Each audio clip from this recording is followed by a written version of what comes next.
Good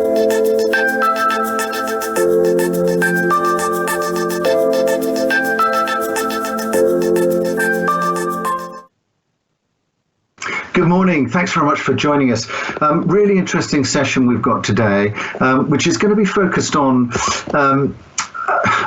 we're looking at I guess, sustainability, investing with cities, in cities with purpose, and creating net zero urban centres. And it's a really interesting topic, I think, picking up both on that investment and sustainability in cities, but also around that impact investment side as well, and the sort of critical aspect around lower carbon. Really super panel that we've got today.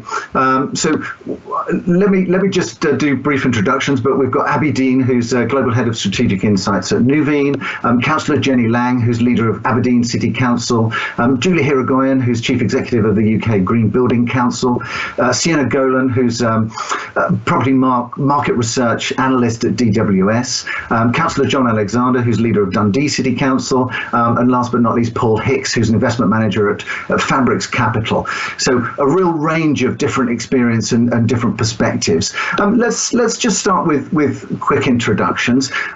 Maybe let's start with you, Abby. Just briefly on yourself and Nuveen. Morning, my name is Abigail Dean, and I am the Head of Strategic Insights at Nuveen Real Estate. Nuveen Real Estate is one of the largest global real estate asset managers. We have about $130 billion worth of assets under management spread across the US, Europe and Asia Pacific, and we invest across all different real estate sectors. And my role is to head up our research, sustainability and prop tech groups. So people who are looking at all the different things that can have an impact on real estate value now and into the future. And I have a particular background in sustainability. Super, thanks very much. Let's pick up with you, Jenny. Just a little bit on your role and also, I guess, the council for those who may not know. Thanks very much, Richard. I'm Jenny Laing. I'm leader of Aberdeen City Council, third largest city in Scotland. I think it's safe to say that Aberdeen's economy has been built on oil and gas. And 5 decades of prosperity as a result of that. I think we've been on a transformational journey over the last 8 or 9 years, both as an organisation and as a city. And it's been about the diversification of our economy, but sustaining that economic buoyancy as well. And the council's very much used its balance sheet to try and invest in the people and the place of Aberdeen. And, we look forward to maintaining to do that and playing our part as we move forward. Great, thanks very much, Jenny. Julie, let's just a brief introduction from you. Sure, I'm the Chief Exec here at UK Green Building Council. We are a charity with a mission to radically improve the sustainability of the built environment across all of its guises and all of the life cycle stages of real estate and built environment. And we're a membership organisation, so we have almost 600 members spanning businesses, local authorities, NGOs, trade bodies and so on. And really we convene our members together to accelerate leadership and action, primarily amongst businesses and government, but on all environmental and sort of social issues. So we're pretty busy at the moment, but I also have a number of different hats, one of which is I'm a commissioner on the London Sustainable Development Commission, which advises the mayor on matters of sustainable development across London. Great, really interesting, Julian, and we'll pick up a little bit on some of those as well, looking at cities, not just in the UK, but also globally as well. John, just coming to you, brief introduction from you as well. Hi there, my name is John Alexander. I'm the leader of Dundee City Council, the 4th largest city in Scotland, so Jenny just pips me on that one. Dundee, of course, has been a city under significant change over the last few years in particular. And the culmination of that bold and ambitious agenda, delivering the V&A, more recently announcements around the Eden project coming to Dundee, the development of the Mitchell and Scotland Innovation Park is a game changer economically and environmentally for the city. but also in the diverse range of opportunities that align, I suppose, both with our academic institutions, but the wider agenda that we're currently progressing with. So most recently, I suppose, and one significant thing I think that's relevant to today's conversation is we were the manufacturing base for the world's most powerful tidal turbine, which launched from the port of Dundee just a month ago. So there's a lot of work on the sustainability agenda going on across the city and again across the whole of Scotland in that regard.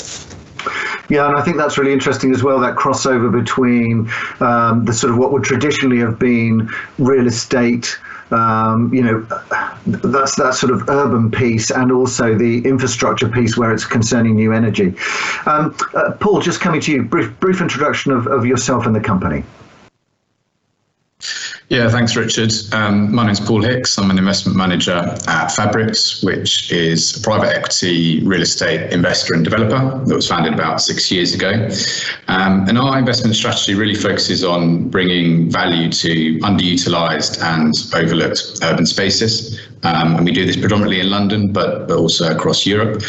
And so that could involve the repurposing and retrofitting of existing buildings that are particularly dilapidated but have strong fundamentals, and also on a kind of larger scale, value add development opportunities. And I think in summary, our approach and attitude towards our projects tends to have three common themes. And we refer to these as self, nature and others. So self really being about well-being in the workplace, nature kind of obviously incorporating sustainability in that, but with a particular focus on urban greening, and then others, which looks at the kind of social impact that developments can have on our local communities. And so as part of our portfolio, we've got an extensive track record of retrofitting existing buildings, and also on a much larger scale.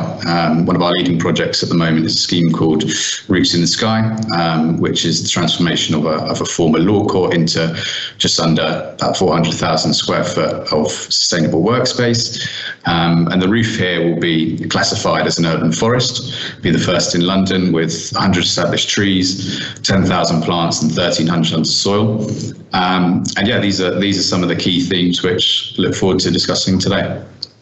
Great, thanks very much. And last but very much not least, Siena, just a brief introduction of yourself and DWS. Great, so I'm Siena Golan. I work for DWS, which is a global asset manager with over 800 billion euros of assets under, about a quarter of which comes under alternatives, including real estate. I work in the European real estate research team with a particular focus on integrating ESG into our investment.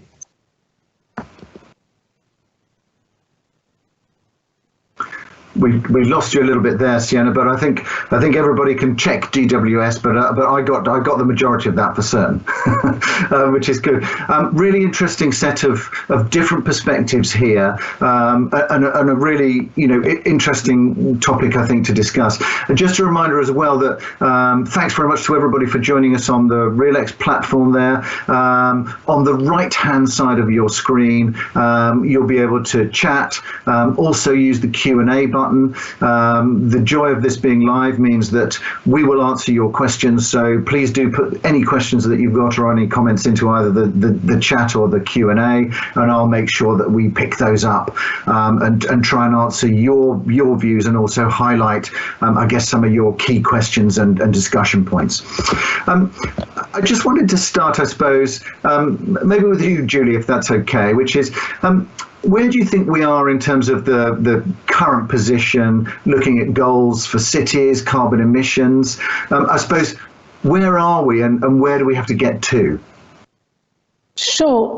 It's interesting, isn't it? 'Cause here in the UK, there's been a bit of a sort of race to a sort of almost competition amongst our major cities around their decarbonisation targets in recent years. So London's meant to be net zero carbon by 2050, Manchester by 2038, Bristol by 2030, and there's kind of lots of other positions being taken, and kind of the date feels quite critical. But in actual fact, about almost 3/4 of our urban populations are living in towns and cities that have either a net zero target or very, very strong, aggressive kind of policies on renewable energy.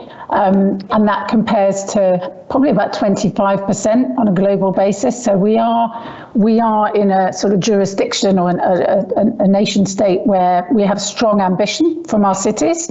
Really significant jump last year alone in end dates for fossil fuel by different cities, a sort of 5-fold jump, I think largely caused by the slump in demand from the pandemic.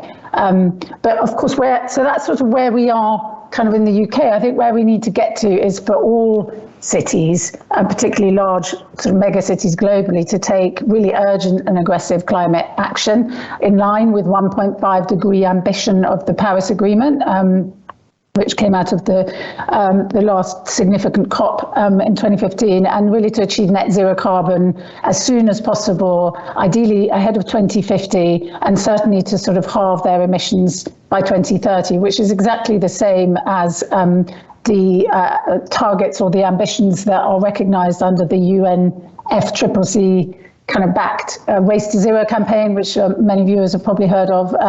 So, lots and lots of businesses, cities, universities and various others are committing to those types of targets and those ambitions. And there are now nearly 100 cities within that Waste to Zero network, which is really encouraging. That's 100 cities worldwide.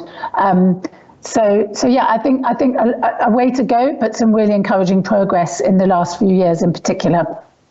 Okay, great. I'm going to come to the investors on the panel shortly, but obviously one of the interesting things is that a lot of the climate change initiatives are set by government, or as you mentioned there, Julie, cross government global platforms, but ultimately much of that delivery is at a city level.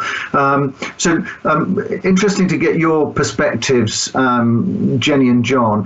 Maybe just starting with you, Jenny, in terms of I suppose some of the initiatives that you're able to do that are going to try and help move that needle, and also, I suppose, where, as a city, what target are you choosing? Thanks very much, Richard. As Julie's pointed out, cities are going to be actually critical for us reaching those environmental targets at a national and international level. And I mentioned in my opening remarks about how dependent Aberdeen has been on the oil and gas sector. So it's not surprising that Aberdeen really needs to be at the forefront of that, both as a place, but also as a result of the economy that we have as well. So you won't be surprised to learn that Aberdeen has actually been looking at moving into that energy transition piece for a number of years now, and that's involved heavy investment by us as a local authority in hydrogen technology. We've also made significant investment around wind turbines. We're very fortunate in Aberdeen to be right on the coast. We have the ability to harness that wind energy and indeed link up to the hydrogen technologies that we've been bringing forward. So to date, £35 million of investment has gone in around the transportation and mobility piece, and that was very much about us making sure that we were meeting the environmental targets that were required within the city itself. But we do see that we have the opportunity, because of the investment that we've made over recent years, to actually build on that hydrogen experience and technology moving forward into pieces around heating, and also in ultimately to creating green hydrogen, harnessing the wind, making sure that we create that energy ultimately for production, storage and then export. So as a city, we've come forward with a net zero vision, which is very much based on that energy transition journey that that we've been on to date and moving forward. We have the targets set at a national government level. We're very much looking to make sure that we achieve those right across the city, but also as an organisation. And that's why we've also entered into a memorandum of understanding with BP in recent months, where we are working with them as an organisation to look at ways that we can harness their expertise and technology around bringing forward some of the interventions that will be required within our own organisation and right across the city in order to meet those targets. Just coming to you, John. I mean, that's interesting, Jenny, and I'll definitely come back on that, because I think the hydrogen and the transportation issue, particularly for inner cities, is one of the key ways of beginning to look at that, lowering carbon in that sort of urban area. John, I suppose maybe also just pick up some of the challenges that you see as a local authority in a city trying to, I suppose, bring forward policies that are going to really move the needle and make a difference. I think I'm probably stating the bleeding obvious when I say that no individual city, no individual government can possibly deliver net zero in isolation, and it's that fusion between local government, national government, the private sector, academia, and a whole host of others that are actually going to kind of turn the dial and make some inroads into that. And I think that's absolutely where the focus is, particularly across the Scottish cities. And when I consider, with my other role as chairman of the Scottish Cities Alliance, the fact that the 7 cities of Scotland represent the vast majority of the population, the vast majority of, the carbon output, as well as the economic foundation nationally, that's where we need to focus efforts, where we're going to make the largest gains, I suppose, as quickly as possible. The biggest challenge is, I think you just have to look at some of the statistics, and this will be replicated across other cities, so I don't think they're unique to Dundee. Residential is a huge component of our emissions and our energy consumption. So in Dundee, that's roughly 37% of the overall total. And then, of course, transportation, both public and private, accounts for another 29%. So those are the two main sectors, I think, where we need to focus our efforts, because that's where we're going to make the biggest difference. That's through a combination of new investment, new development, looking at how we fundamentally change the way in which we construct things, but also around policy drivers. So what are the carrots and the sticks, both for business and individuals, that we're going to come into or utilise to make the biggest difference? And I think there's a role there for local government, but again, national government will have to be much more proactive, both at a Scottish and a UK government level, in order to make a significant difference to our carbon footprint at this point in time. And Abby, just coming to you, obviously you're looking, across the world at various different cities, but also, looking to Asia as well as across Europe and North America. I suppose, what's your sense of some of the differences there between cities, I guess, and the influence of this agenda, but also from an international investment perspective, what are you looking for in terms of the cities? Because John mentioned regulation there, so it'd be interesting just to get your perspective on that. Yeah, we do have a sort of very high level system where we actually score cities based on a whole range of different factors to assess whether or not they are in our kind of investable universe. And a large proportion, about a quarter of that scoring system, is based on sustainability factors. And that's made up of a combination of their vulnerability to the physical impacts of climate change and how transition ready they are. So how ready they are to transition to the low carbon economy, which we do see as being a really key factor for future investment. So we're specifically there looking at how green their electricity is, but also looking at the regulatory environment. And we do see significant variation across the globe. Interestingly, in locations where historically there maybe hasn't been as much of a focus on the sustainability agenda, like the US, we've seen cities take some real leadership. So New York, for example, Washington, DC, San Francisco, Seattle have set some really ambitious goals and introduced quite significant regulations around building standards. So it's interesting to see individual cities starting to take a real leadership in this. And ultimately, we think cities that are setting up the right environment where there is a plentiful supply of green energy and where building standards have anticipated this move towards the low carbon economy will be better placed and are likely to have buildings that perform better, both from an environmental but also from a financial perspective in the future. Okay, so there's a definite financial element to that in that sense, Abby. Paul, from your perspective, you mentioned there into the introduction that much of this was around not new build, but actually looking at how you can change use or bring back buildings that are already there. Is that a key focus, do you think, in terms of being able to reduce that overall carbon footprint? Yeah, I think massively so. I think there's various statistics that you'll find out there, but I think kind of worldwide, the construction industry, the carbon emissions, we all know that they're sky high. And I think one of the reasons for that is because historically it's been based construction on such a wasteful model, which has often involved tearing down existing structures and buildings, disposing of materials, large numbers of materials going to landfill, and then rebuilding from scratch. And so, as for carbon emissions, what retrofitting, repurposing buildings enables us to do is to substantially reduce that embodied carbon energy savings compared with the high embodied energy costs of demolition and rebuild. So, I think that there's a massive potential there. Having said that, there are also challenges that come with it. There are challenges with working with existing buildings, particularly when those buildings are potentially kind of heritage assets where they might be very poor quality. And I think that the biggest challenge that we found when doing this, on a number of our projects is, how do you retrofit existing buildings but also meet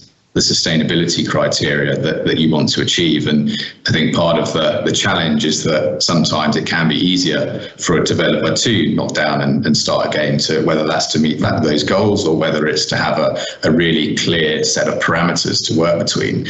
But that's I think the mentality that's got to change, and where possible and feasible, we should be looking to repurpose and retrofit existing buildings. And Siena, interesting. I know that you've been working with, as well as the sort of investment research side and analysis, you've also been working with the sustainability team on a couple of reports. Maybe just highlight some of the kind of key things from your perspective that you've seen from that research. So the research we've done is actually looking at physical climate risk and how that varies across Europe using data from Measurable, which is sourced from the climate consultancy 427. And the purpose of this research is to find out which markets might be most exposed to physical climate change, not just during our typical holding period, but in the holding period of the investor who's likely to buy a building in the next 20 years after we've disposed of it, because that's also important. And what we found is that a lot of the climate change risks, such as heat stress and water stress, are actually likely to have more of an impact on the operational costs of buildings. So, for example, if you own a hotel and in Barcelona and there's a significant risk of that area heating up, most of the cost is going to be borne by the operator rather than the owner who collects rent rather than pays for the heating bills necessarily. So what we found is that from a real estate value perspective, risks such as flooding and sea level rise, having too much water rather than too little, are most likely to cause damage to the physical fabric of buildings that we own. I just wanted to pick up actually with you, Julie. In terms of, there's a mention here obviously of partnership between local, national, that this is a very big element. Are you beginning to see more in terms of, I suppose, partnerships between, cities like those represented by John and Jenny, but also investors? And do you see more of a coming together? And is that a recent thing, or has that been growing? I've seen more of a kind of focus on it in the past kind of 12, 18 months. That's my perspective, but I'd be interested to get yours. No, I think absolutely. I mean, it requires, as John said, such a broad coalition of stakeholders to, it requires we need to do everything completely differently, right? So every single stakeholder within the sort of city context, and particularly the built environment context, needs to get involved, whether that's political leaders, investors, businesses, labour unions, civil society, communities, and particularly those that are most impacted by the climate crisis and by the sorts of, climatic conditions that Siena is describing. So I think all need to come together to collaborate to kind of cut those emissions and do things differently. I think from a built environment perspective, we are seeing a greater recognition, I suppose, from city leaders and local authorities and combined authorities as well, of the importance of the built environment plays to their decarbonisation journeys. And there are a number of different ways in which that's manifesting. There's clearly, as I've already mentioned, signing up to ambitious kind of commitments, but specifically on buildings. There are now 28 cities around the world that are signed up to the World Green Building Council Net Zero Carbon Buildings commitment. That basically challenges them to all assets under their direct control being net zero carbon in operation by 2030. So it's quite ambitious. And the Scottish Government actually is signed up to that commitment, which is great. So there's kind of the commitment piece, then there's procurement and their own estate management practices. Really big part of the sort of built environment within a city will be owned and or managed by government in some form or another. Again, a good example from Scotland, some new voluntary Scottish public sector standards, supporting those public bodies to meet their net zero commitments for new build and major refurbishment infrastructure projects and buildings. So really a neat example there. And then we're seeing more and more collaboration at a city scale on home retrofit, particularly targeting the kind of more vulnerable, fuel poor. So a good example there would be Leeds, which is one of 8 European municipalities that's trialling out a kind of renovation impact framework with a whole range of sort of KPIs and trying to sort of really understand what works and what doesn't from a home retrofit point of view. And I think there's an absolutely crucial role there for local authorities and cities, but we can come back to that. And then there's the more obvious examples through things like policy and planning, mandatory performance requirements for developers within the city. London Plan's a good example of that, a zero carbon target for major developments, or adopting ambitious kind of adaptation and resilience or renewable energy policies and so on, which are related to built environment, but perhaps not kind of specific to built environment. So there's a whole host of different collaborations across those different roles that the city can play, whether that's with energy suppliers and providers, built environment, developers and contractors, and so on. And I think that is the only way that some of this will get delivered at that level or at that scale and at the speed that we need it to happen. And the planning thing, I think, is quite interesting because that crops up a lot in these discussions. I suppose, Paul, from your perspective, is planning more of a challenge, or are you finding that actually cities are working with you? What's your sense of that?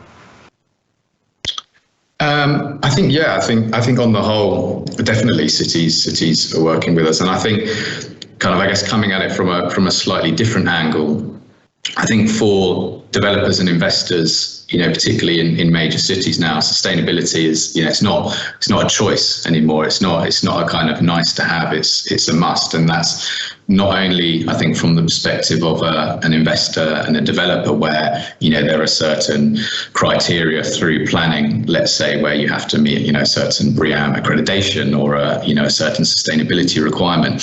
But I think more and more now we're seeing this pressure from the actual occupiers of the space. So particularly within workspace, which is what we specialise in, and also particularly following the last 18 months, that we've just had with the pandemic and people returning to work. And I think this ranges and has various different scales from, larger organizations trying to meet certain ESG targets, and then also smaller companies just wanting to, or not wanting, but needing now to create spaces and offer their employees spaces that, they actually want to come to work to, spaces that are actually, better quality and nicer than them working from home. So I think what we're going to see is a massive pressure on existing landlords, but also investors and developers taking on new projects where they're going to be looking more and more at, well-being, access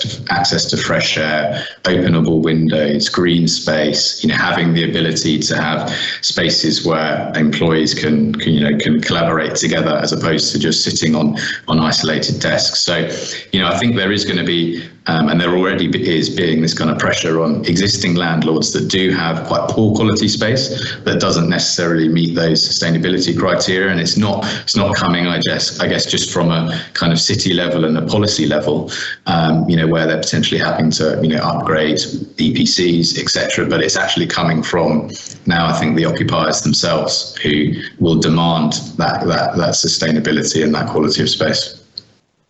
And Abby, just coming to you, I suppose in terms of what investors are looking for, what are the key elements that need to be in place? I mean, things like demand, land, we mentioned their planning, support, I suppose there could be some government initiatives or those kinds of things.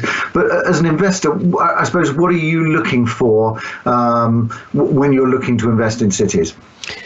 Well, we've set a goal for all of our real estate to be net zero carbon by 2040, and it's what's helped us to do that is where we see that sort of policy certainty stretching out ahead of us. So having a good understanding of what the policy environment is going to look like over the next few decades gives us as investors the confidence to proactively invest in moving the buildings within our portfolio towards net zero carbon, because we know that that's the direction of travel. Also, obviously, any initiatives that governments can help out with in terms of providing incentives for things such as on-site renewables or upgrades. I think particularly as we get at the moment, we're probably still in the stages of across the industry of doing some of the easy wins, but once you get towards the more significant, on a larger scale, get towards more significant programs of major redevelopments of buildings in order to achieve that net zero carbon goal, that's where the cost can become quite significant. So for governments to start to think about what that's going to look like, and I think the residential space is obviously one of the key areas for that focus, where you're often looking at individual owners rather than large corporate investors. So I think setting out a certainty, knowing what the landscape is going to look like in the future, and providing incentives for positive action wherever possible is really helpful to investors like ourselves.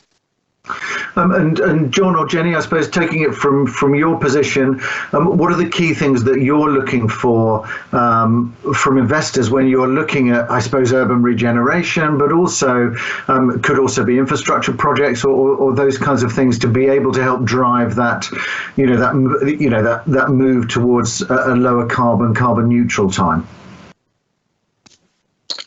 I'll kick off, and then Jenny, I'm sure, will finish off perfectly. I think there's a number of things. I mean, clearly, as it's been said this morning, local government is only one aspect, and our ability to influence the agenda is quite significant, but our ability to deliver on the agenda is less significant. And that's where we need that collaboration with investors and developers to make sure that we can bring our resources to bear in a way that actually delivers on that net zero agenda.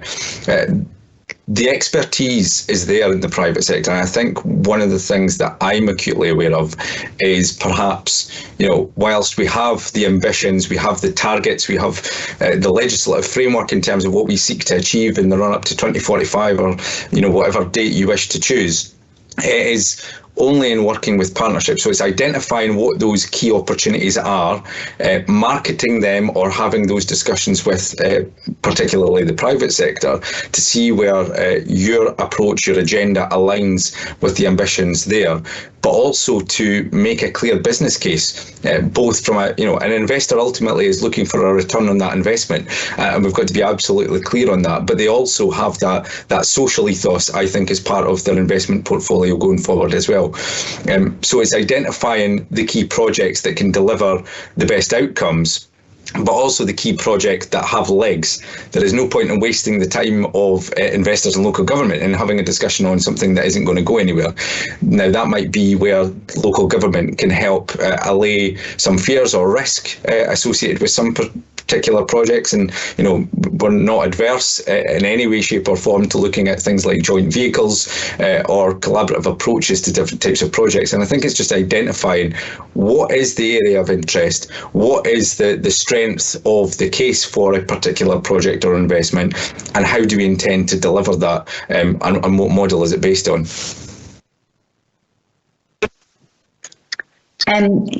Thanks, Richard. I'll maybe come in, as John says, and just add a few things there. I mean, I think he's quite right that it's about that collaboration, and Aberdeen has a real track record, I think, of public and private sector working together, because we've needed to do that in order to deliver the infrastructure that the city is required.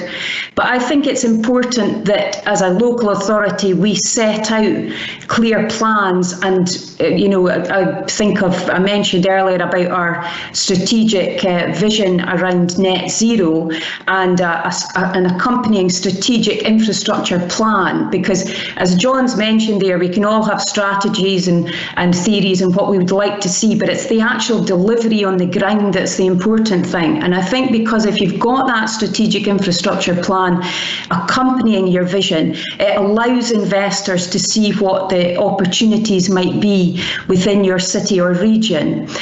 So as far as Aberdeen goes, a city centre master plan was drawn up maybe 5 or 6 years ago, and I think that clearly laid out our ambitions around that, creating a city centre that had more living and working within it, because that helps us to reach those environmental targets as well. If we can cut the amount of travelling that goes on, if we can make sure that the infrastructure investment that we're making is shaped up in a way where it is environmentally friendly, it meets the needs of 21st century, and indeed it meets the needs of communities that obviously want to come and live and work here in the future. Now, John's right about it's about us making sure that the way we leverage that investment in is best placed for both us as a local authority, but also that inward investors as well. And we've had a number of different joint ventures that we've used, whether it's to deliver Cllr or Marshall Skewerth in the city centre, where we've worked hand in hand with the private sector. But what is important, I think, is about, and John mentioned it, it's working up those business cases, because often that's where the investors maybe pull back, because it's quite a significant amount of money to go in to work up a business case if there is no future of that going forward. So we're working Scottish Cities Alliance to bring I suppose shovel-ready projects to the market, so that people can see what exactly it is that cities want from that inward investment piece. And we as a local authority have done that ourselves with our Invest Aberdeen initiative, where we're working hand in hand with business to make sure that any projects that they might be bringing to the table, we can look to see how we can deliver that through the best possible means. And it's particularly relevant, I think, around that housing piece, because as Paul said about that sort of converting buildings, repurposing our city centres, I think Aberdeen won't be unique in having a number of opportunities within the city centre itself to make that development, but we have to make sure that the initiatives and indeed that financial incentives are there for businesses in order to step into that area and provide the infrastructure investment that we need as cities moving forward. Yeah, and you wanted to pick up on that, Julie, I think. It was really interesting to hear Jenny and John talk with that city perspective, because I think one of the things that's really needed, probably also from an investor standpoint, but just for businesses and investors and developers working within different cities, is a more holistic view of what the specific challenges are for different cities. And of course, we all face the decarbonisation challenge, and that's kind of front and first and really paramount. But actually, some of the work that we've done on the London Sustainable Development Commission has proven that some of the issues that we've got to tackle in London would be very different to, some of our other UK cities, not to mention completely different to cities in the global south, and that's stating the obvious. But I think without the kind of the proper metrics in place to kind of monitor and track that, it's quite hard to sort of get that perspective of where one can really make a difference, particularly through development, regeneration and infrastructure projects. So the work that we've done in particular has kind of been to map where London is at against the UN Sustainable Development Goals. And we've identified about 110 indicators that we tweaked actually for London's purposes. They wouldn't necessarily be the same ones that you would use in other cities around the world. But really, really rich kind of data set. And actually what's most interesting about it is the interrelationships between the social and the environmental, or the, as we've seen only too strongly, even just in the last year through the pandemic, there are some really acute linkages between whether it's deprivation and health, or fuel poverty and health, or and these are it's in those kind of interfaces that I think we need to target and sort of focus a lot of the investment and the solutions to actually tackle some of the most inherent challenges that we have at a city scale. So without measuring and tracking and kind of looking on a broader dashboard, if you like, across all of these issues at a city level, I think we're at risk of going in a bit blind on one or a narrow set of topics, and actually missing the opportunities to really improve quality of life, kind of well-being, health, and all sorts of other aspects which are crucial to the attractiveness of cities in their totality, I suppose. Yeah, and I think that's a really interesting point. I'm going to pick that up. There's a specific question that's come in from Stephen Markham. Thanks very much, Stephen, for this. I don't know whether we'll have an answer for you, but I'm going to ask it nonetheless, which is, do you think solar energy stored in batteries and hydrogen gas securing long-term storage is the way to go? Stephen mentions that he's found a company called Nielsen Energy in Sweden, but the question is would this be suitable for tall buildings? Now, I don't know whether anybody has that answer. If not, we can always come back to you, Stephen, on that, I'm sure. But does anybody have a view on, I suppose, that point around alternative energy sources, particularly for taller buildings like offices, and increasingly residential, of course, is becoming taller and much more dense. So I don't know whether anybody's been looking at that sort of innovative ways of how you actually do provide that energy. Yeah. Oh, Abby, you go first. Well, one thing I was going to say, I think that battery storage accompanied with solar is going to be a really interesting part of the solution in the future. And I think we're just getting to the point now where the cost of batteries is such that they can start to be trimmed together. But specifically for tall buildings, I actually think the issue there is you often have a very small roof space. So battery storage is more useful when you have a very large roof space, and actually, but at any one point the building can't be using all of the energy from that solar array. So you want to be able to store some of it and use it at a later time. For tall buildings, where you have that smaller roof space and a high energy demand, I think being able to integrate solar into facades, into solar film on windows, or solar being incorporated into other building materials, that's going to be really interesting. I don't think the sort of cost is quite right just yet, but that's something that we're watching with real interest, because I can see that having a very significant role to play in the future. If I could quickly jump in on that, we're also looking at solar panels. As Abby mentioned, it doesn't work so well for tall buildings as for smaller ones, but what we're looking at is, for every logistics building that we buy or own, what is the load-bearing capacity of the roof? So can it hold solar panels safely? And in many examples, the answer is yes. And for buildings such as logistics, where you might have a high degree of automation within the building, solar energy can be a really efficient way of meeting the energy needs of that building. Great. And John, you wanted to pick that up? It was a very similar point, Richard, so I'll make it brief. We actually have solar panels installed on some of our multi-storey domestic properties, but it was one part of a combined approach. So we also have district heating systems, and we have externally clad those buildings. So it's a combination of things, I think, that's really important. Now, the solar panels, because of the size of the roof space, as others have said, really they help power the communal lights, and that's probably about the extent of that.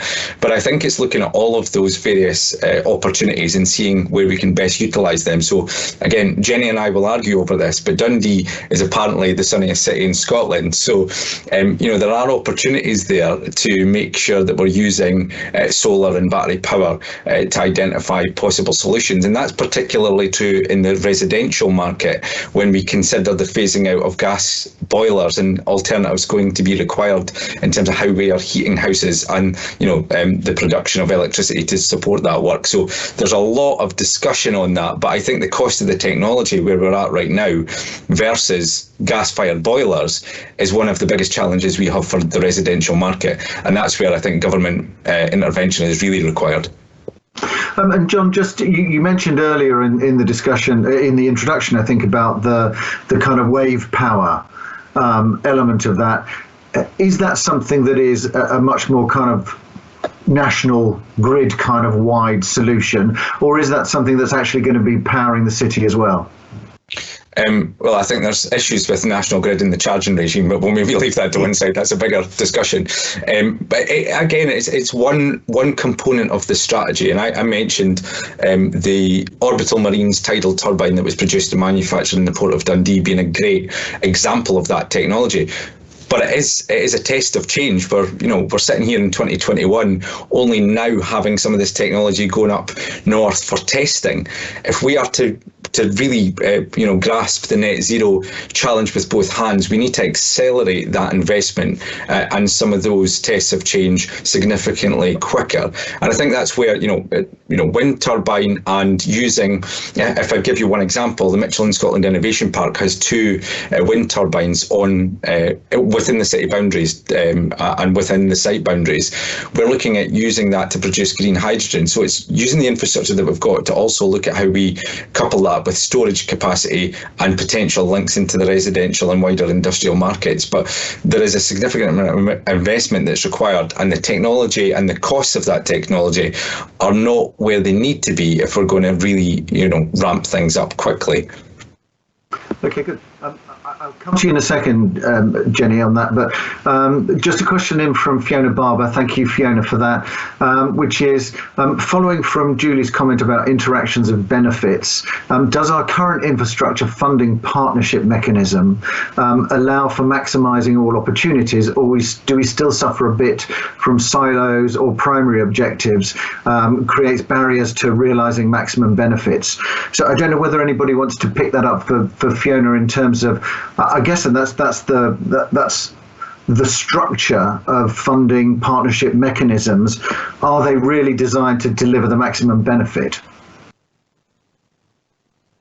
I don't know whether that's in your court, Julie. Is it for?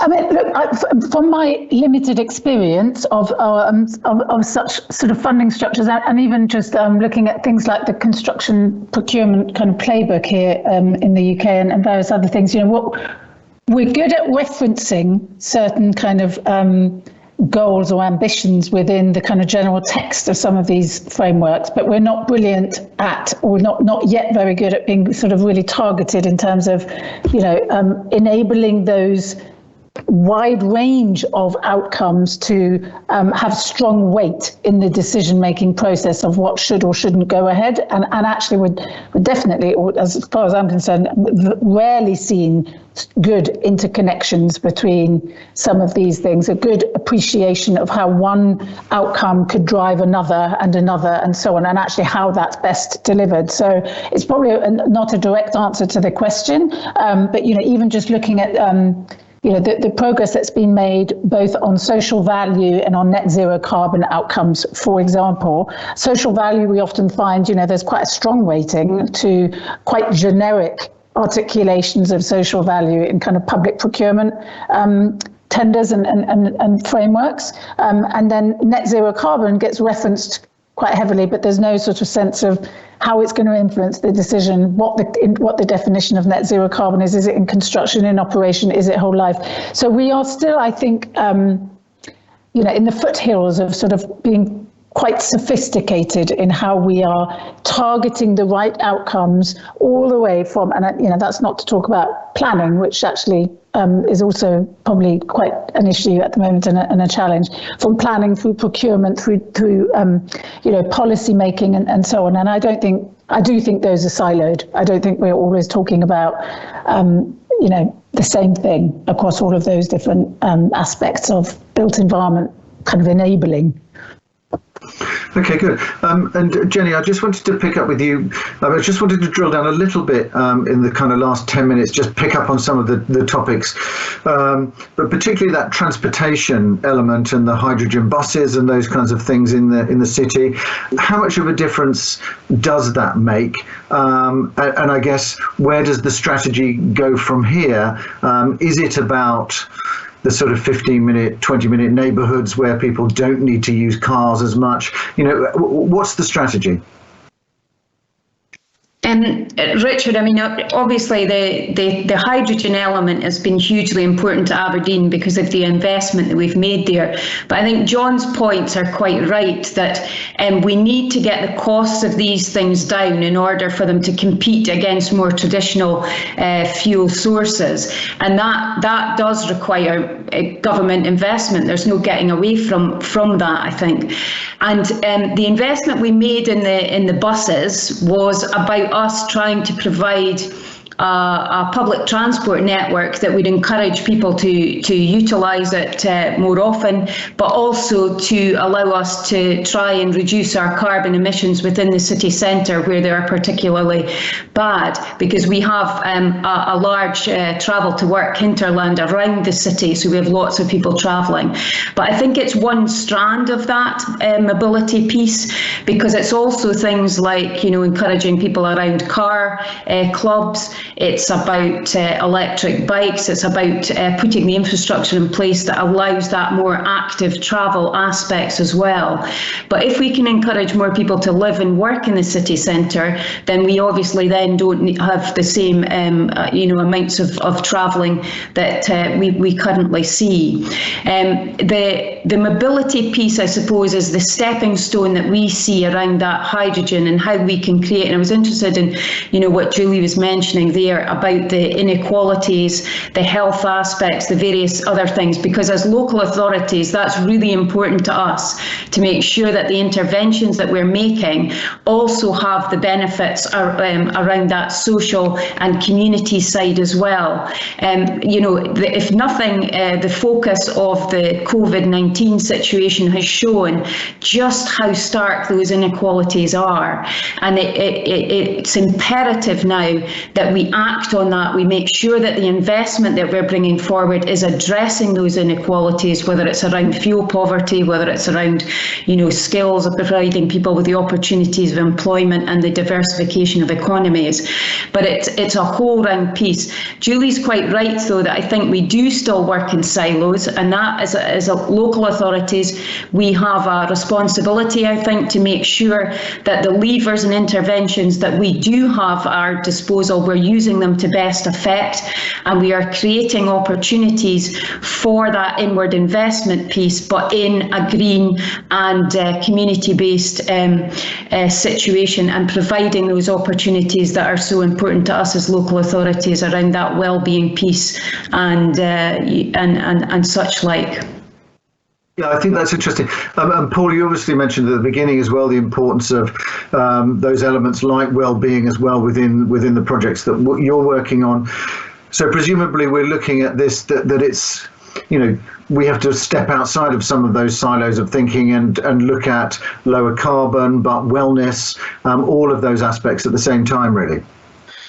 Yeah, exactly. And I think as Julie mentioned, and Jenny as well, kind of let's not forget the kind of the social impact and the community aspect of all of this. And I think on a kind of basic level and from a kind of developer and investment perspective, it just highlights the importance of kind of community engagement through that planning process. And I think the key there, it's not just about kind of supporting the local community, but trying to find ways in which through development, through investment, you can actually create a meaningful impact and actually improve, the residents' lives that are living around the development you're carrying out. And I mentioned at the beginning, our project in Southwark, Roots in the Sky, and it's an example of that is that at the beginning of that kind of planning process, we sat down with the local residents and quite simply asked them, what is it you'd like to see from this development? Kind of, yes, it's going to be focused on an office scheme, but what are you interested in? And the kind of overriding feedback there was that they quite simply wanted a kind of green space where they could go with their families, with their friends, where they could meet up and have a cup of tea. And kind of off the back of that, was born this idea that we put on the roof a community garden and a community pavilion, which would be run by a not-for-profit. It would be for the local community and dedicated for them. And also that it would be in the most commercially valuable space in the building. So it's got these kind of amazing views over the Shard. And really the reason for that was that it was about kind of trying to inspire people that are most at need at the community. Quite often they end up being put in spaces with poor natural light, poor air quality, in the basement of buildings. And actually, it's the complete opposite that we should be doing as a developer and investor. That sounds like where I often get put, Paul, in the basement with no. John, I just wanted to pick up with you, just in terms of that 15-minute city idea. That's something that was talked about, obviously, with Paris, and then a lot of investors focused on that. Is that something that is a focus also for all cities, do you think, and yours in particular? Yeah, absolutely. And I suppose I go back to the point that Julie made earlier, which is for each city, it's going to be very different in terms of how you achieve that outcome. Now, geographically, Dundee is approximately 8 miles by 2.5, 3 miles. So, we're quite a condensed city where that perhaps is slightly easier than a sprawling urban metropolis like London or Birmingham or even Glasgow, dare I say. So I think we've got the various components. I think we're all working towards that end because we realise that there are a number of elements of our, climate change agendas, but that other piece about social well-being that align to make that stack up and worth exploring in greater detail. So we subdivide our city into kind of 8 specific ward areas, kind of more manageable in that sense, but actually looking at them as distinct communities where we can start to leverage in some of those opportunities to make sure that we're achieving, whether it's a 15 or 20 minute neighbourhood. I've heard both used interchangeably, but I think that is a real focus for our efforts, certainly, because we understand now more than perhaps we ever have done how much of a material benefit that could be to individuals living in those communities. And if our people are happier and their well-being and their outcomes are better, then the whole city is going to prosper, both economically, environmentally and socially. So yeah, it's a huge driver, I think, for all of us across the entire 7 cities of Scotland, and I'm sure beyond. Great. We're almost up against the end of the time here. So I just wanted to have kind of 30 seconds each from everybody on, I suppose, where you see, I guess, where are the key goals, and are you optimistic that they can be achieved? And I suppose, is this an opportunity? So you can take any of those. Let's start with you, Siena. So goals, opportunities, what do you see? So in terms of our goals, we are attempting to achieve a 50% reduction in carbon intensity for our office portfolio, which is the major component of most of our fund's assets. And for all the other sectors, a complete reduction in carbon use by 2050. I think this is a real opportunity to both have these goals and be able to communicate them to other stakeholders, because we do see pressures not just from investors in our funds, but also from tenants who have their own net zero goals. to actually achieve a better efficiency for the buildings that they occupy. And that's not just office buildings, it's also for residential buildings. So I think this is a real opportunity. Okay, super. Jenny, 20 seconds for you. Thanks, Richard. It's quite difficult to get it into 20 seconds, I would say. I mean, the ultimate goal for Aberdeen is we want to be a climate positive city. We don't just want net zero, we want to go a step further than that. It is about the diversification of our economy because, as I mentioned earlier, we want to make sure that the prosperity that we've enjoyed over 5 decades continues. And that is about us providing opportunities for our young people. It's about also shaping up the city to be an attractive place to come and live and work and invest in the future.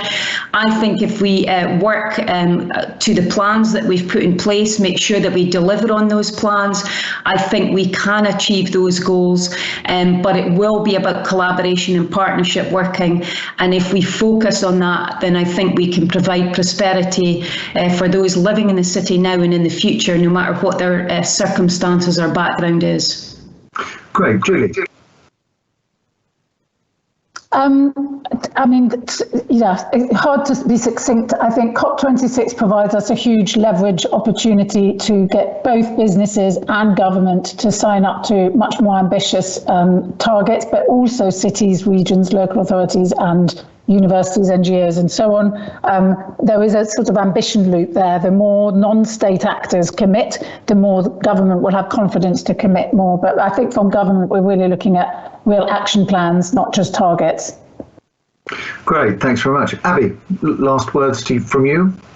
I am optimistic about our ability to actually achieve some of the ambitions that we've all been talking about today. And I think one of the things that I see that gives me a lot of that optimism is the scale of ambition from those global institutional investors that we work with. Many of whom have now set their own net zero carbon goals and are putting a lot of pressure on the likes of us as asset managers to help them deliver that. So that and I also do see a real stepping up in ambition from governments around the world as well. So I've already mentioned our goal to achieve net zero carbon globally by 2040. I think that's ambitious but achievable, and I think that weight of ambition from global institutional capital and governments is going to help us get there. Great, thank you. Paul? Yeah, I think the biggest challenge and I guess therefore opportunity is really around kind of measurement and ongoing assessment, especially in the real estate sector. I think you can have a building that achieves top sustainability accreditations, but is that building being used in the way that it was envisaged for its lifetime?